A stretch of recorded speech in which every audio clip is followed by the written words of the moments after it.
mag-i-steam tayo ng ano, pang baon-baon, pang breakfast.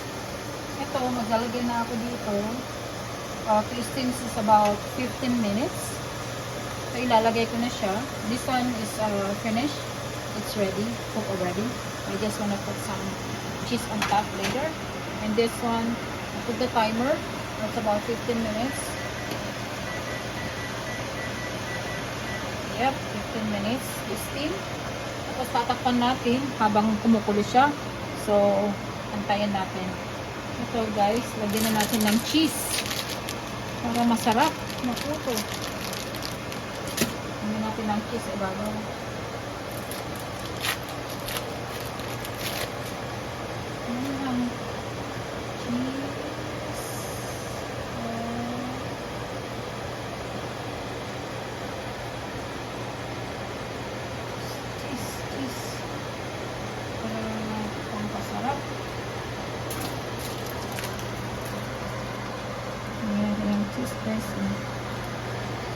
Ano lang ginamit ko ngayon kasi nagkamali akong biniling ano, hindi siya white, whole wheat. Anyway, whole wheat is good. Healthy pa rin siya. Para maiba naman. Whole wheat po to. Supposed to be white flour. Nagkamali ako nabili sa supermarket. Try natin naman ng iba. Okay, so gagawin ko to.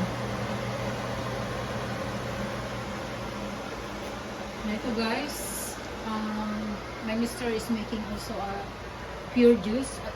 Comes from the vegetables and fruits and mix. Napaka-healthy po sa ating katawan. Ito po ang magiging resulta. Juice. Meron siyang celery pala kaya ganun green. This one is good. Celery is the best. Ito na yung resulta namin. Resulta niya. 1 cup a day to cleanse your body, especially all your organ. Kung meron kang mga sakit-sakit sa tuhod-tuhod, that's the best one. Celery to cleanse your, ano, kung may gout ka or di kaya mga arthritis, it's very good.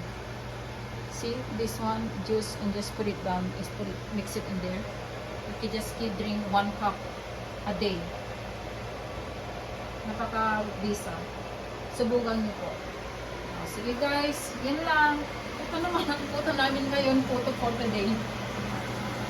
So, pwede mo mag-business ng photo. Sige guys, thank you for watching.